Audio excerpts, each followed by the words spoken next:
Está aqui na sala Maria Isabel Pimentel de Castro Pinto, o desembargador aposentado do Tribunal de Justiça de São Paulo, Walter Faganiello Mairovich, que tem um programa imperdível na CBN. Imperdível! Justiça e Cidadania. Enquanto está todo mundo aí catando lorotas, lulistas na política, ele está colhendo a notícia do que é justiça ou não. Nesta última quinta-feira, ouvi um programa dele sensacional, em que ele faz algumas afirmações que eu gostaria de checar com ele, para você finalmente ficar atualizado sobre o conflito Israel-Hamas. Doutor Walter, é um prazer estar com você de novo e terei o prazer de muitas outras vezes voltar a ouvi-lo.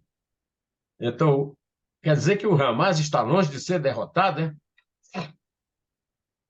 Olha, Neumann, bom, em primeiro lugar, é um prazer estar com você, com seus ouvintes. Eu diria que é uma honra. Você sabe bem, Neumann, que existe um direito internacional, embora o direito internacional seja sempre a primeira vítima nos casos de conflitos e de guerras. Mas esse direito internacional também é conhecido por direito das gentes. Então, o direito internacional acaba sendo a última esperança contra a barbárie. O que está me incomodando muito nesse conflito, veja que eu não estou usando a expressão guerra, porque não é a terminologia correta, é o seguinte: a banalização de conceitos. De repente, sai o Lula falando besteira de terrorismo de Estado com relação a Israel, o seu ex-ministro de Relações Exteriores, ex-chanceler, e agora auxiliar o embaixador Amorim, falando sobre genocídio. Então, e parece que são conceitos que estão sendo usados sem a verificação do equivalente no direito internacional, no direito das gentes. E o direito da gente está sendo atropelado. Então, acho bom a gente colocar esses conceitos, porque banalizou o uso de genocídio, de terrorismo. Então, acho que está na hora de colocar as coisas no lugar. É isso que eu venho fazendo já, tentando fazer já há algum tempo. Com relação ao Hamas e a tua pergunta direta, a gente tem que lembrar o seguinte: essa é uma organização terrorista. O chefe da Al-Qaeda, no 11 de setembro, não estava em Nova York. O vértice de governo da Al-Qaeda não estava lá. O vértice do governo do Hamas também não está na faixa de Gaza.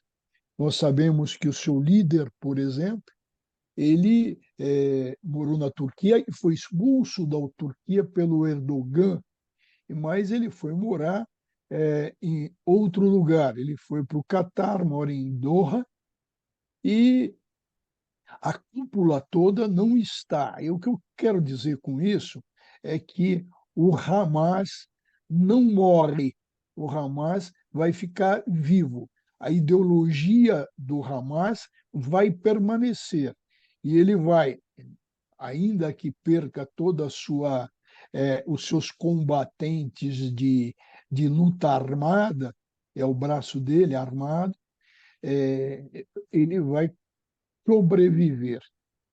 Isso me parece aí evidente com relação a essa organização e conta com, hoje, na realidade, conta com 40 mil combatentes, mas 10 já estão presos em Israel e já há algum tempo. Então, o que a gente assiste? Assiste ainda um Hamas muito potente, com 30 mil, né? Uhum. Essa proteção, né,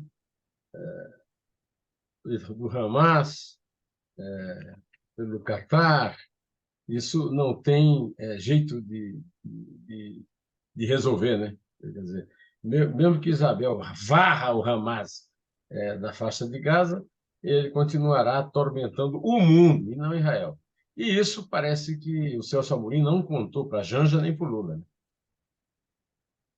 É, o que eu acho interessante nessas posições é o Catar. O Catar, na realidade, e isso é importante frisar, destacar, até porque o cheque do Catar está empenhadíssimo em dar uma solução para o problema, uma solução pacífica. Então, o que que fez o Catar durante esses anos todos? Ele forneceu auxílio humanitário, ele ofereceu dinheiro para o governo da faixa de Gaza, na mão do Hamas desde 2007. Para quê? Para que cuidasse de hospitais, para que cuidassem das pessoas carentes, necessitadas. Agora, o que se viu? Se viu que esse dinheiro entrou, foi empregado na construção de túneis, na compra de material bélico. Então, esse dinheiro foi desviado. O Catar tem uma posição completamente diferente do Irã. O Irã que quer varrer Israel do mapa, e mais do que isso, e você chegou até a lembrar do ex-presidente lá, aquele que negava o Holocausto. Então, tem todo um quadro com relação ao Irã. O Irã quer varrer Israel do mapa, também os judeus, e aí? Aí ele conta no Oriente Médio com o quê? Ele conta com a Síria, porque ele já salvou o ditador sírio, que é alauíta, é, e conta com mais quem? Conta com o Hezbollah, que é xiita, como o Irã. Conta ainda com quem? Com a Jihad Palestina e conta com o Hamas, que é sunita. Mas ele conta com três organizações terroristas. E conta. Então, são posições diferentes do Catar. O que anima muito com relação. Agora eu vou sair do mundo persa, do Irã, e vou para o mundo árabe, é entender que existem países árabes moderados, que inclusive fecharam com Israel aqueles chamados Acordos de Abraão. Eu me refiro, então, ao Egito, me refiro à Jordânia, a Arábia Saudita estava para fechar quando estourou esse ataque terrorista do 7 de outubro. Então, são países moderados e interessados. Vamos pensar, por exemplo, no Egito, onde o chefe de Estado conseguiu tirar de lá a Irmandade Muçulmana, que é outro grupo, inclusive, dá apoio ideológico.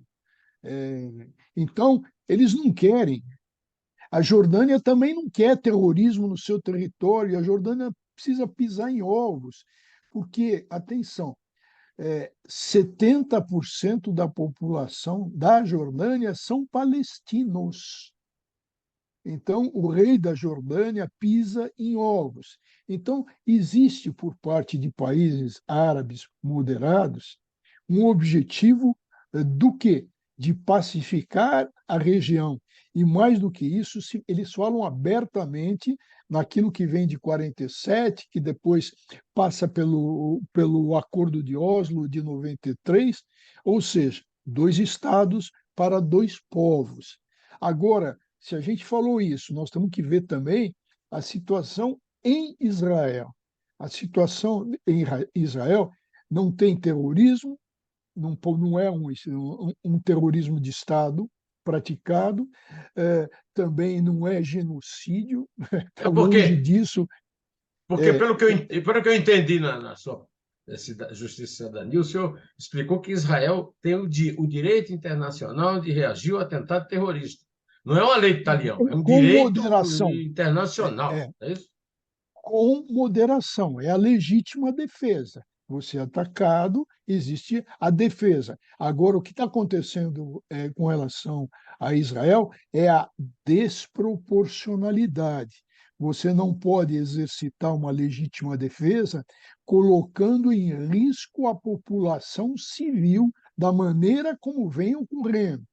Então, Israel, na realidade, sempre à luz do direito internacional, comete crime contra a humanidade. Comete, sim. Esse é o ponto. Agora, não se está aqui a defender o indefensável, mas as coisas precisam ser colocadas no lugar.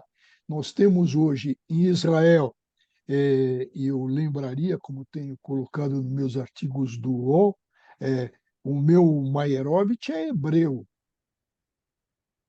sou filho de judeu, mas isso não me tira a serenidade, não me tira o poder de raciocínio e de justiça, porque eu tenho formação de juiz. Então, deixando as coisas claras, vamos pensar no terrorismo. O Hamas cometeu terrorismo? Sim, é de uma clareza solar.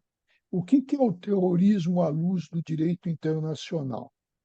Então, quando a violência visível, vamos pensar nas Torres Gêmeas, vamos pensar no Pentágono e vamos pensar no 7 de outubro. Tem lá uma violência visível. Por quê? Mataram crianças, decapitaram, estupraram, estou falando do Hamas, estuprou, degolou. Então, essa é a violência visível. Era o objetivo principal? Não, não era o objetivo principal, porque o terrorismo tem a violência visível e aquela que não se vê. Qual é a violência que não se vê? Era o objetivo, é exterminar Israel, tirar Israel do mapa. Então está bem caracterizado o terrorismo. Agora, vamos aplicar isso com relação a Israel? Não, ela tem. Ela provocou alguma coisa? Não. Foi provocada? Foi. Correu risco? Correu. Reagiu? Reagiu. Agora, ele tem defesa, ele não está com um objetivo outro, o objetivo é defensivo. Então, a violência se encerra aí. Há exagero? Sim, legítima defesa, é, exagerada, e, portanto, a cair a legitimidade dela. Agora, terrorismo de Estado, Israel, não existe. Agora, é importante, Neumann, a gente entender também que existiu um homem extraordinário que passou aqui por esse mundo. Esse sujeito, que era um grande jurista, chama-se Rafael Lemkin, um polonês judeu. E o que o Rafael Lemkin fez? Ele foi 10 vezes indicado para Nobel da Paz, mas o que ele fez de concreto e de bom, evidentemente? E um estudioso, conhecedor do grego antigo, inclusive, ele pega duas palavras e cria um neologismo para a época. Ele cria a palavra genocídio, o geno que vem de raça, de família, de tribo em grego, e sídio, que É significa em assassinato. latim assassinato. Então ele pega uma palavra grega e uma palavra. E diante do quê? Diante do holocausto armênio. Ele analisava a situação da Armênia, Pelos turcos, massacrada pelo Império massacrada Otomano pelo Império Turco. Otomano. Então, ali tem um holocausto armênio, e aí é que ele monta isso. E ele leva para as Nações Unidas isso. Ele é convidado para as Nações Unidas. E o que acontece? Participa da Convenção das Nações Unidas e apresenta a definição dele sobre genocídio, e isso é aprovado pela Convenção de 48, que entra em vigor em 52. Então, no direito internacional, nós temos a definição de terrorismo. Eu levo o dado mais adiante para dizer o seguinte: o Tribunal Penal Internacional, que foi criado em 98 pela Convenção de Roma, vai o Tribunal Penal Internacional, uma definição, a convenção, e convenção, definição de Lenkin, que o embaixador Celso Amorim, eu acho que infelizmente não conhece. Acho que ele faltou na aula lá no Itamaraty quando aconteceu isso. E Ô, então a ô, gente tem aí duas barbaridades. Uma, o que o Celso Amorim fala com relação ao genocídio. Não há, veja bem, tanto não há genocídio. O que está acontecendo na Cisjordânia? Se estão matando as pessoas, os palestinos da Cisjordânia, o objetivo de Israel é acabar com os palestinos? Não. Então, como se falar em genocídio? Agora, o que acontece? Por outro lado, já que eu toquei na Cisjordânia, vamos ao direito internacional do apartheid. O apartheid. O apartheid também é definido no direito internacional quando num espaço territorial, num território, e eu estou falando agora da Cisjordânia, convivem dois povos, e diz também a definição, ou dois grupos, onde a lei é aplicada de forma desigual para um e para outro. E o que Israel tem feito?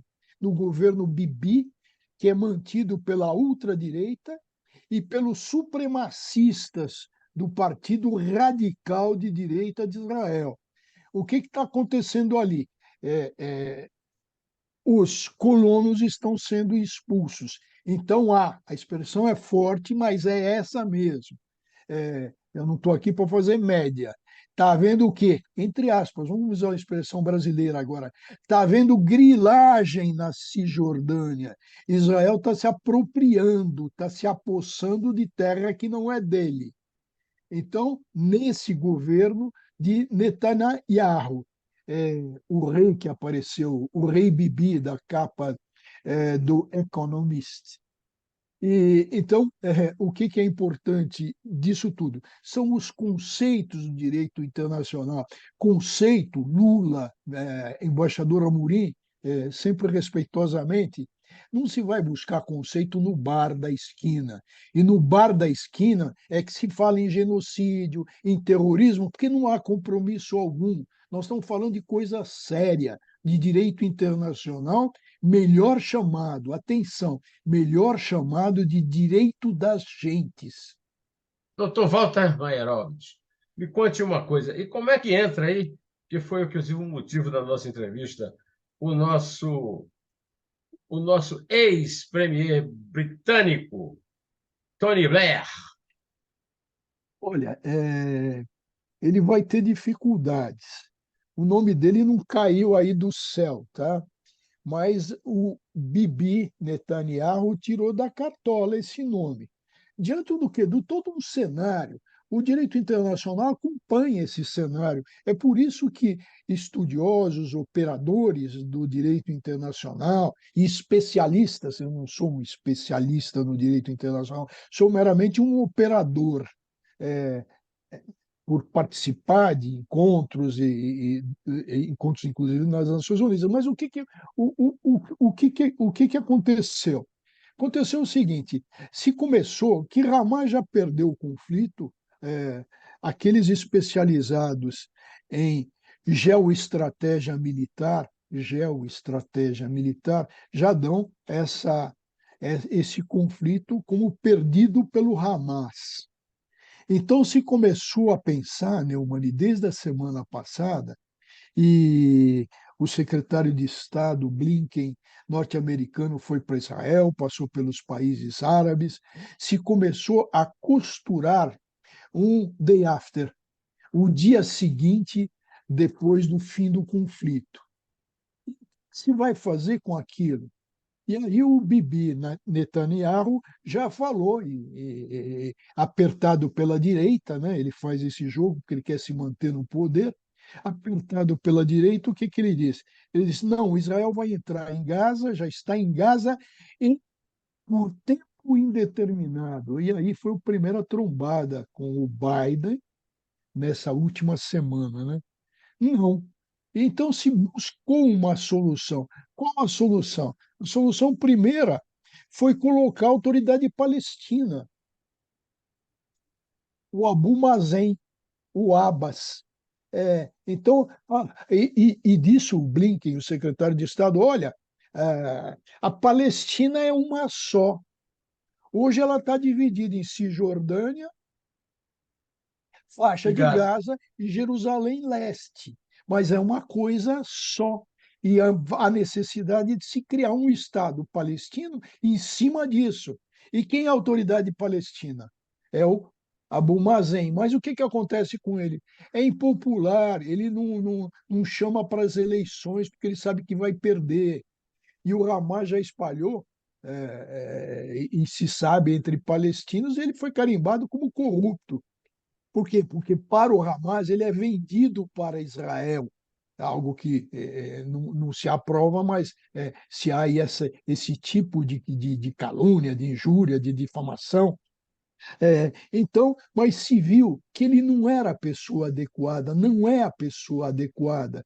Como um impopular vai assumir essa tarefa de governo, de gestão na faixa de Gaza, de reconstrução de tudo aquilo, a lembrar que o Hamas é uma coisa, os palestinos outra. Palestino é povo. Hamas é organização criminosa. Nem todos os palestinos são o Hamas, como a direita de Israel diz, e absolutamente um engano. Então, qual é o nome que sai? Sai o nome de, de Tony Blair. Por quê? Porque ele já foi o representante do chamado Quarteto da Palestina, formado por Estados Unidos, pela União Europeia, pela ONU e pela Rússia. E ficou vários anos nessa função de tentar solucionar esse conflito e não conseguiu. Mas ele manteve, ele sai disso em 57, mas mantém um escritório em Jerusalém com esse objetivo. Então foi sacado o nome dele. E o que ele tem de positivo no currículo, ele tem de positivo que ele resolveu a situação na Irlanda. Mas há É semelhança entre a católicos e situação da protestantes. Irlanda, há semelhança entre a situação da Irlanda, Irlanda do Norte, com Hamas e Israel? Irlanda. Segundo o Blair, sim, existe uma semelhança. E ele até alerta que há necessidade de se mudar a mentalidade, que é o que ele viu e sentiu na Irlanda também. O que a Irlanda do Norte queria se manter separada e no Reino Unido.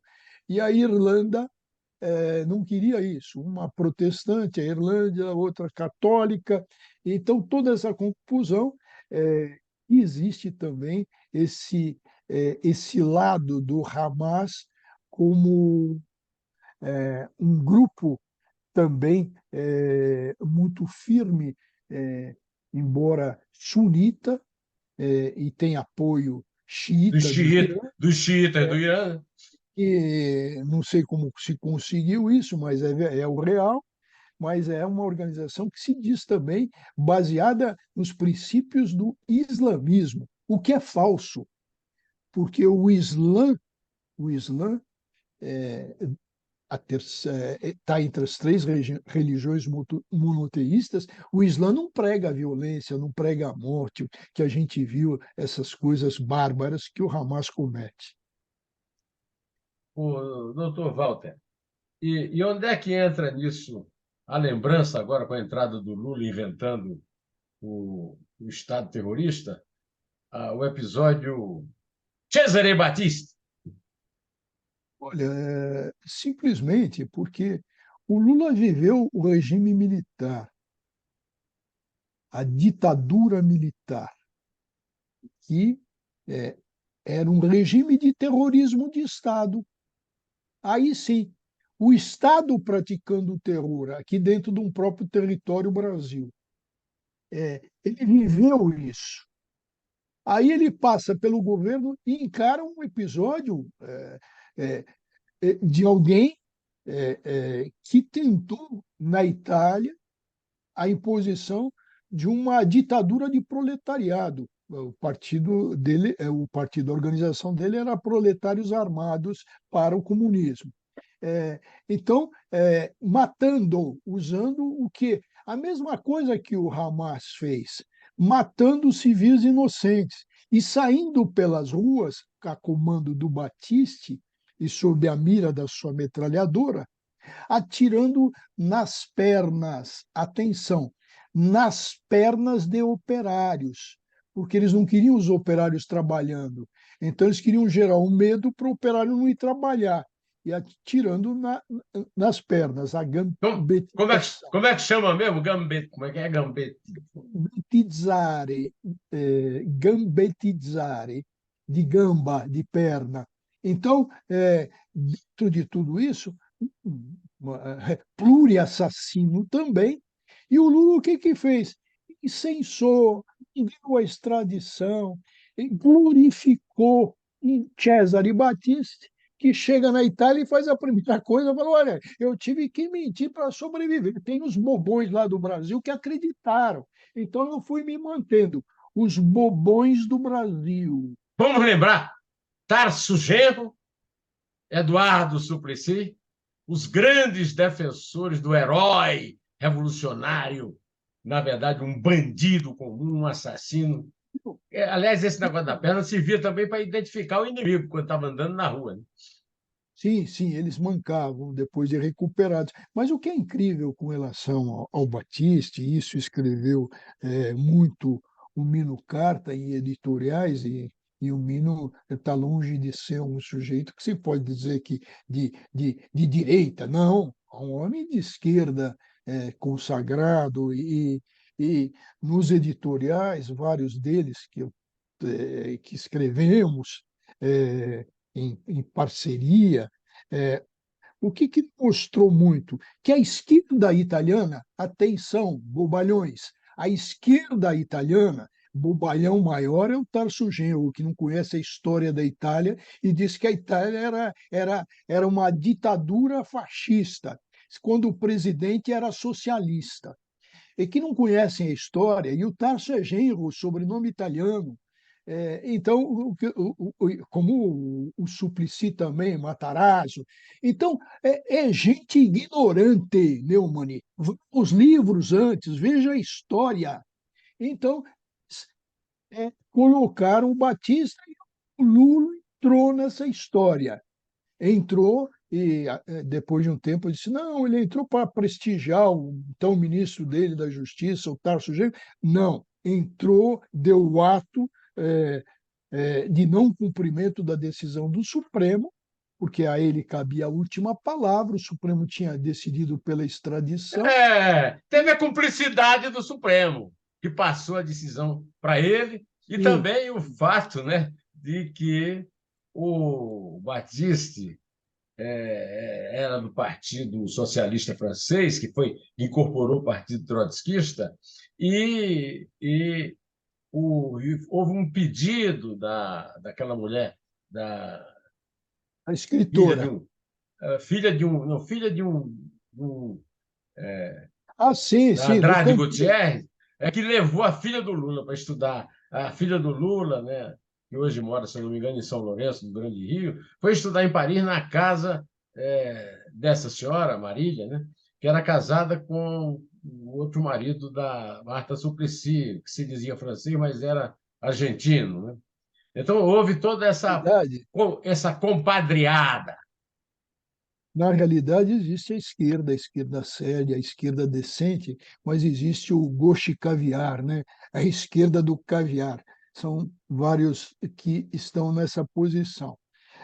É interessante notar que a esquerda que se viu há 2 semanas na França, onde ocorreu uma marcha contra o antissemitismo, e a esquerda radical, atenção, a esquerda radical se manteve firme na posição de que o Hamas não cometeu terrorismo, mas simplesmente o Hamas cometeu um ato de resistência, uma força de resistência.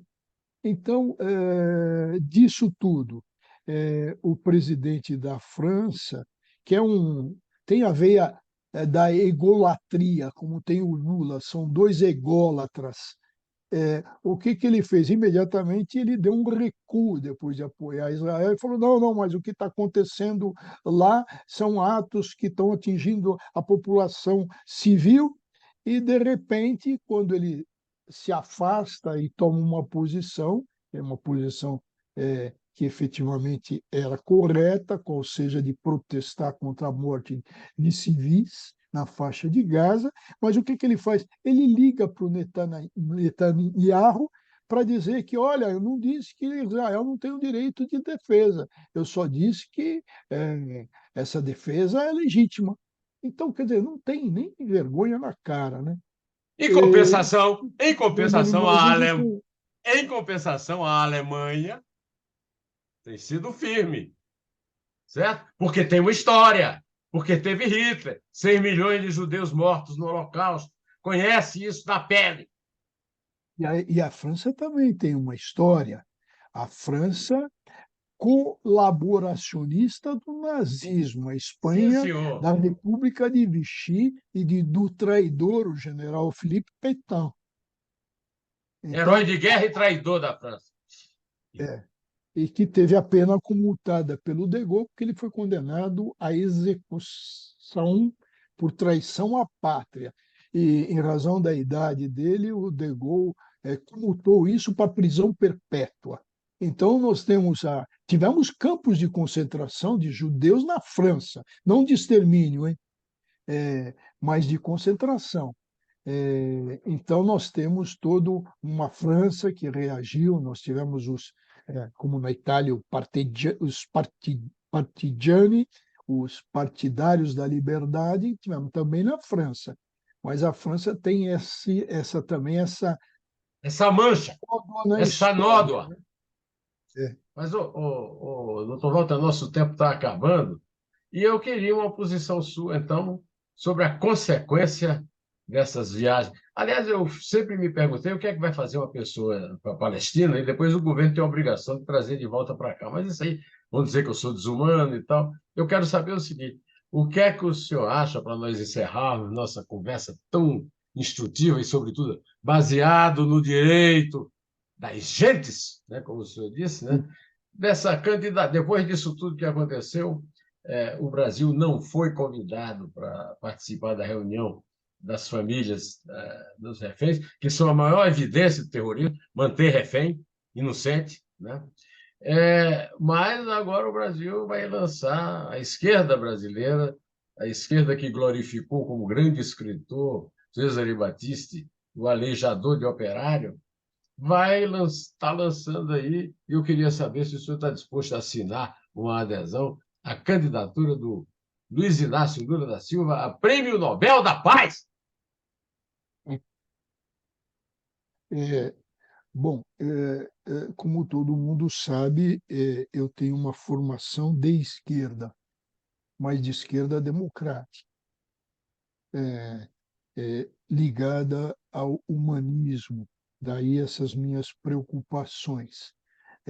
Se eu critico Hamas, terrorista, eu também estou criticando o excesso de legítima defesa e esse governo do Netanyahu, que evidentemente está sim semeando o quê? O antissemitismo. Então, essa é a minha posição. O Lula, efetivamente, depois dessa história de Esse é o grande risco, né?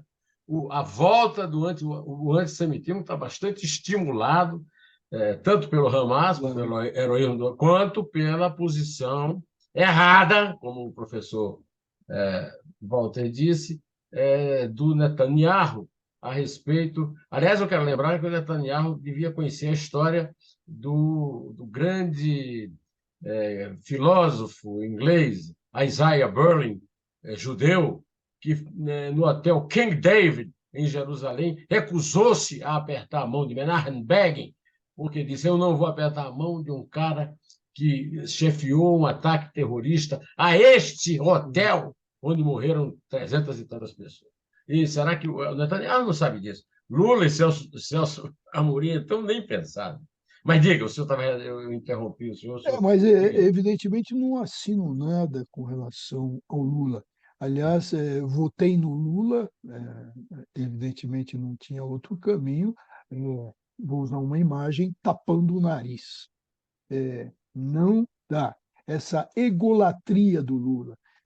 A nível internacional está totalmente desprestigiado. Ele se mostrou já um sabujo com relação à Rússia.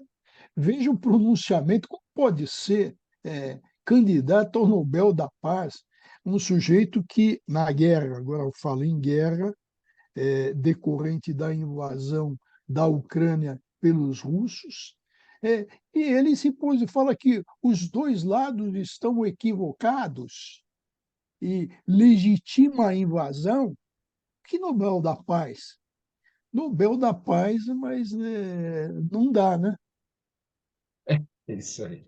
Olha, muito obrigado pela grande aula de Direito das Gentes. A verdadeira aula sobre direitos humanos, né? O Ministério de Direitos Humanos, aí, o tal do Silvio, né? Silvio, como é que chama ele? Almeida, Silvio Silvio Almeida, Almeida, que foi meu aluno, recebeu, hein? pagou a passagem de uma senhora que é conhecida como a Dama do Tráfico, mulher do tio Patinhas, líder do Comando Olha, Vermelho. Nilma, E aí, deixa eu então, lhe quem pagou foram os amazonenses. Amazonas não é Brasil, né? Fala, por favor, professor. Deixa eu só falar que o Silvio de Almeida foi meu aluno, excelente aluno, é uma pessoa seríssima. Agora, a assessoria não pode colocar, evidentemente, o ministro numa saia justa dessa. Ele é um homem sério e correto. Ok, obrigado. Já vi que eu não convenci o doutor Walter a assinar a. Aliás, a ONU é uma coisa tão desprezível do ponto de vista do poder que nem merecia essa discussão. Eu fiz só quase Olha, como o sense of humor. Diga, professor. o Neumann, nós falamos disso, só para lembrar, o Lenkin, Rafael Lenkin, tá? Humanista, que criou o termo genocídio, fez as definições de crimes de guerra, de crimes de genocídio, de crimes contra a humanidade, ele foi indicado 10 vezes para o Nobel e não ganhou. Ele vai girar no túmulo se o Lula for indicado, hein? Obrigado, doutor Walter. Que prazer. Vamos voltar a conversar, porque ainda vai rolar muita guerra e muita burrice por aí. Vamos esclarecer tudo com a luz que ilumina Dr. Walter Maiorov. Fanganiello, ele também é italiano. Maiorovic. Tchau, Obrigado, Walter. Neumann. Abraço a todos. Tchau. Um abraço na Abraço. Dona Isabel. Amém. Dona Santa também.